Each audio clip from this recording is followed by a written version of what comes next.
Hello everyone and welcome to my channel. So we are going to start the gynecology subject and we will discuss all the important topics. So starting from our first topic, that is amenorrhea. Okay, so these are all the topics that we will be discussing in the gynae, amenorrhea, menorrhagia, dysfunctional uterine bleeding, postmenopausal bleeding, secondary dysmenorrhea. We will discuss all these topics one by one. So first one topic is amenorrhea. Okay, so for amenorrhea, we are having a scenario that there is a young girl who is 12 years old and she presented with primary amenorrhea and tender abdomen and bluish membrane on the pelvic examination. Another scenario is that there is a young girl of 14 years comes to general OPD with complaints of the primary amenorrhea and cyclical lower abdominal pain on examination reveals dark bluish bulge at introitus. So what is the diagnosis, the investigations, the management and the differential diagnosis?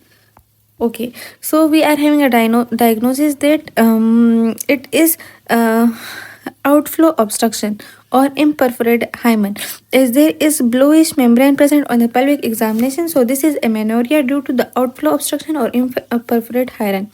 We are having the investigations that are done for amenorrhea, that is CBC, hepatitis B, 4C, and C screening, RBS is done, urine RE is done, HIV screening is done, and RH factor is done. Then assess for the anatomic abnormalities, that is look for imperforate hymen. So physical examination is done, that is the collected blood above the block is felt as bulging mass. Then ultrasonography is done, ultrasound abdomen and pelvis is done for pressure of ovaries and uterus and rule out the other abnormalities. The hormonal assessment is then there is gonadotrophic releasing hormone, luteinizing or follicle stimulating hormone, estrogen or progesterone. These are done which are normal. The other investigations are pregnancy test and anatomic abnormalities. In anatomic abnormalities, it is checked if uterus is present or not. Follicle stimulating hormone and luteinizing hormone levels are checked. Increased follicle stimulating hormone, that is primary ovarian insufficiency, obtained karyotyping for Turner syndrome. Then decreased follicle stimulating hormone, that is central hypogonadism and constitutional growth delay. Then we have uterus absent, that is karyotype and serum testosterone to assess it abnormal Mullerian develop. And if signs of hyperandrogenism is present, then check serum testosterone, epiandrosterone and sulfate. So in amenorrhea, basically the anatomy is checked and then all hormonal investigations are done. And for baseline, we do the CBC, RBS, urinary, hepatitis B and C. Ultrasonography is also done for the presence of ovaries, uterus, and rule out other anomalies. Now, the management for the amenorrhea is that for anatomic abnormalities, surgical interventions are done, that is, imperforate the hymen, and the procedure is that give cruciate incision, make 4 plaps, and exercise them. Now, put pressure on lower abdomen and drain the blood. Then prophylactic antibiotics are given and vaginoplasty is done for thick transverse vaginal septum. The differential diagnosis of amenorrhea or imperforate hymen is tubo-ovarian abscess, uterine fibroids, benign cyst, endometrioma, malignant tumors, and molar pregnancy. So we have discussed the topic amenorrhea. Then we have discussed the scenario that how the patient of amenorrhea come and what are the clinical features. Then the diagnosis, the baseline, the investigations, the assessment of the anatomical exam abnormalities. Then we discuss the physical examination, the ultrasonography, and other. Then we discuss the management options, which are anatomic abnormalities, surgical intervention, prophylactic antibiotic, and vaginoplasty. And then we discuss the differential diagnosis. Now the next topic is menorrhagia. We are having a scenario for menorrhagia that define menorrhagia and give the differential diagnosis and relevant investigations of menorrhagia. Another scenario is that there is a 18-year-old unmarried girl presented to OPD with dysmenorrhea and menorrhagia, while right relevant investigations, differential diagnosis, causes, and the management. So the definition of menorrhagia is that menorrhagia is defined as cyclical bleeding at normal intervals which is excessive in amount of duration. For example, 5/28 cycle with increased blood loss per day or 8/28 with average daily blood loss. It is a regular cycle, but the bleeding time is more and it is of more days. So this is called menorrhagia, the excessive bleeding. The causes and the types or differential diagnosis of the menorrhagia are that Abnormal uterine bleeding due to identifiable cause, abnormal uterine bleeding in absence of identifiable organic cause, or pelvic pathology due to pelvic pathology. Okay, in one case the cause is known, in one case the cause is unknown, in the another case it is due to the pelvic pathology. Okay, some are the clotting defects and medical disorders and drugs. All these are the causes of the menorrhagia. So pelvic pathology within the uterine cavity, endometrial cervical polyp and hyperplasia and pregnancy loss and endometrial tuberculosis and intrauterine contraceptive devices. These are the causes due to uterine pelvic cavity. Then within the uterine wall we are having the fibroid uterus, adenomyosis, uterine sarcoma and cervical cancer. These are the causes. And outside uterus the causes are endometriosis, pelvic inflammatory disease, ovarian malignancy, granulosa cell tumor and rarely polycystic ovarian disease. Then the clotting defects are thrombocytopenic purpura, von Willebrand disease, and leukemia and clotting defects. The medical disorders are thyroid dysfunction, Cushing disease, systemic lupus erythematosus, and chronic liver failure. Then the drugs that are used are progesterone and oral injections and warfarin. So these are the causes of the menorrhagia, which are the uterine cavity disorders, then outside the uterus. And then we have the clotting defects and the medical disorders, and then some causes are due to drugs. The investigations that are done for menorrhagia are history taking. That is, first of all, history is taken. Menstrual history is taken. There is pain, infertility, contraceptions, and general symptoms are find out. Then examination is done. In examination, general physical examination is done. There is pallor examined for any underlying systemic disorder, that is SLE or Cushing or goiter. Then abdominal examination is done for abdominopelvic mass, and pelvic examination is done either per speculum for local lesion and polyp, malignancy, blue spot, endometriosis, and intrauterine contraceptive devices. Bimanual examination is done for adenomyosis, single fibroid, and tubo-ovarian masses. Then baseline investigations are done, which are CBC, hepatitis B and C, HIV screening, urine RE, blood sugar, HB, and blood group. Then ultrasound is done for pelvic ultrasound for fibroid, endometrium, and tubo-ovarian mass, and polyp, pregnancy loss, and polycystic disease. And transvaginal ultrasound is done for small submucous fibroids and endometrial polyps. Then dilatation and curettage is done for three purposes: to exclude the endometrial carcinoma, endometrial hyperplasia, and tuberculosis. Then hysteroscopy and curettage is done for endometrial polyp and submucous fibroid and malignancy. Blood tests are done for anemia and done if suspicious of particular disease. Platelet count for idiopathic thrombocytopenic purpura and thyroid function test, serum corticosteroids for Cushing syndrome, LFTs, chronic liver disease, ANA for SLE, and Walden blood disease. Then laparoscopy is done when nature of the pelvic mass is difficult to ascertain on ultrasound. CT and MRI is done, which is indicated when pelvic malignancy is suspected as cause of the abnormal uterine bleeding. Coagulation profile is done, that is TFTs only in women with thyroid symptoms, and endocervical or high vaginal swabs are done for PIDs. Colposcopic examination for suspicious of the malignancy is done. The treatment options are cause 2 treatment, that is fibroids, then myomectomy or hysterectomy is done. If adenomyosis, then hysterectomy is done. For endometriosis, danazol conservative surgery, hysterectomy with bilateral salpingo-oophorectomy is done. And for pelvic inflammatory disease, antibiotics, conservative surgery, hysterectomy, and with bilateral salpingo-oophorectomy is done. For polyps, polypectomy, and preferably hysteroscopic guidance is done. For pregnancy loss, evacuation of the retained products of conception is done, and intrauterine death, removal of the D and C, there is dilatation and curettage is done. For genital take, hysterectomy is done, and for cancer, chemotherapy and radiotherapy is done.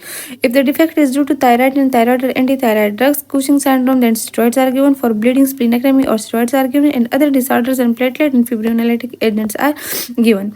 Medical plus non-hormonal medical are NSAIDs and PG synthase inhibitors, that is mefenamic acid, and antifibrinolytics, that is transaminic acids are given in the case of menorrhagia. In medical plus hormonal is combined oral contraceptive pills, that is norethistérone or synthetic progestogens, then levonorgestrel, that is intrauterine system, and gonadotrophic releasing hormone agonist. Medical for pelvic inflammatory disease are given appropriate antibiotics, for example ofloxacin and ceftriaxone. In case of anemia, iron plus multivitamins for the correction of HB is given.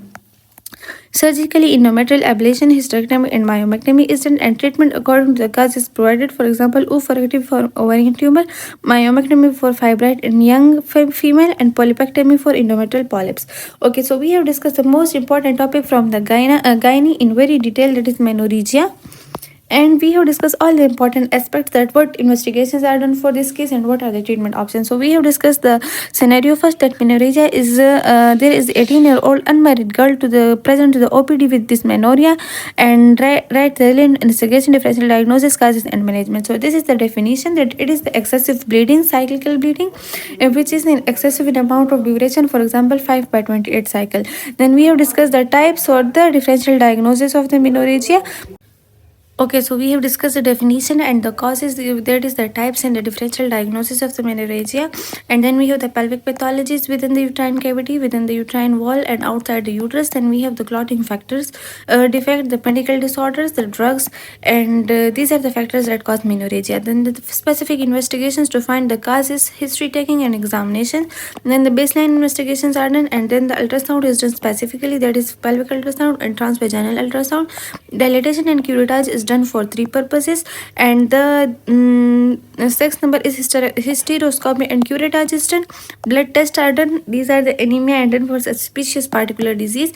Laparoscopy is done, CT and MRI is done. Coagulation profile and for what purposes these are done, I have written this and we have already discussed, that is for endocervical or high vaginal swab is done, and colposcopic examination is done. These are the treatment for the causative agent, and these are the specific treatment which are medical plus non-hormonal, and the medical for PID in case of anemia, and surgical treatment. Now the treatment according to the cause is also discussed. Now coming towards the next topic, there is dysfunctional uterine bleeding. Okay, so we are having a scenario that there is a 30-year-old woman who has dysfunctional uterine bleeding, and she expressed wish to avoid hysterectomy. Define the DUB, treatment and enumerate indications for abdominal hysterectomy. So the definition of dysfunctional uterine bleeding is that dysfunctional uterine bleeding is abnormal uterine bleeding of any type, menorrhagia, polymenorrhea, oligomenorrhea, and metrorrhagia in absence of recognizable pelvic pathology, drug therapy, pregnancy, or general medical or bleeding disorders. Okay, what is dysfunctional uterine bleeding? It is a disorder, and it is the disorder of excessive bleeding, and the cause is unknown in dysfunctional uterine bleeding. Now, what is the etiology or the causes of the dysfunctional uterine bleeding? The exact cause is unknown, that is the changes in endometrium. Maybe the cause is the changes in endometrium. Failure in vasoconstriction due to excess PGE2 and increased PGE2 or PGF2 and ratio. Then failure in the formation of adequate thrombotic plugs, perhaps due to raised prostacyclin or increase in PGI2 thromboxane A2 ratio. Then increase in endometrial lysosomal enzyme, excessive formation of the prostanoids, and failure in vascular endothelial proliferation due to decreased relaxin, and delay endometrial relaxin and delay endometrial regeneration. These are the causes. Then the altered hypothalamic pituitary ovarian function may be the cause, which is ovulatory dysfunctional uterine bleeding and in ovulatory dysfunctional uterine bleeding. So these are the causes. The exact cause are unknown, but it may be due to the changes in the endometrium, or it is due to the altered hypothalamic pituitary ovarian function. Now, management of the dysfunctional uterine bleeding. First of all, the medical treatment is done for young patient wishing for family and not willing for surgery or unfit for surgery. The non-steroidal anti-inflammatory drugs are given for the medical treatment, and mefenamic acid, that is 500 mg 3 times per day, and reduce blood loss by 80%. And the mechanism of action is that it reverts the disturbed prostaglandin metabolism back to normal. The antifibrinolytic drugs are given, which are tranexamic drugs 6 mg per day, and reduce blood loss by 50%. Then homeostatic drugs are given, that is ethamsilate 500 mg start 5 days before the onset of periods and given for 10 days, then reduce the blood loss by 50%. Combined oral contraceptive pills are given, that is 1 pill per day for 21 days and 7 days gap, reduce blood loss by 50%. Then progestogen are given, which is norethistérone and acetate 5 mg per TDS, and day 15 to 25 for the menses, reduce blood loss by 50%. Danazol is given, which is 100 mg per daily and twice a day is given. It reduces the blood loss by 60% and it is expensive. Then gonadotrophic releasing hormone analogs are given, and these are the depot injection intramuscularly monthly, reduce the blood loss up to 100%. The surgical treatment indications are: patient above 40 years of age, patient has completed her family, after failure of the medical treatment, when patient cannot take medical treatment because of the side effects, forgetfulness or cost of the drug. Then hysterectomy is in which is the completely condition with no risk of recurrence and remove only missed pathology, particularly suspected malignancy. Endometrial ablation is done either with cautery, transvaginal endometrial dissection, or laser is a new technique which can cure dysfunctional uterine bleeding without removing the uterus. The advantages are that it is less traumatic and requires short hospital stay, and it is low post of morbidity. The disadvantages are that it is expensive and okay, expensive instruments are used and high surgical skills are required, and the recurrence rate is 25 to 30% in case of the doing endometrial ablation. Okay, so we have discussed the most important topic from the gynae, which is dysfunctional uterine bleeding. We have discussed a scenario that there is a patient who is dysfunctional uterine bleeding and she expressed wish to avoid hysterectomy. So, what are the treatment options? We have discussed the definition that it is abnormal uterine bleeding of any type: menorrhagia, polymenorrhea, oligomenorrhea, amenorrhea, in absence of recognizable pelvic pathology. Then the causes are that changes in endometrium and the altered hypothalamic pituitary ovarian follicle. The management options are medical treatment, non-steroidal anti-inflammatory drugs, antifibrinolytic drugs, homeostatic drugs, combined oral contraceptive pills, progestogens, danazole, gonadotrophic releasing hormone analogs, and the surgical treatment are the indications for surgical treatment, and these are the hysterectomy, endometrial ablations, and these are the advantages and disadvantages for the following disorder. In the next section, we will discuss the postmenopausal bleeding, and the secondary dysmenorrhea and the menopause. Okay, so from this index up till now, we have discussed the amenorrhea, the menorrhagia, and the dysfunctional uterine bleeding. I will discuss 3 topics in each video. In the next section, we will discuss the postmenopausal bleeding, the secondary dysmenorrhea, and the menopause. Thanks for watching.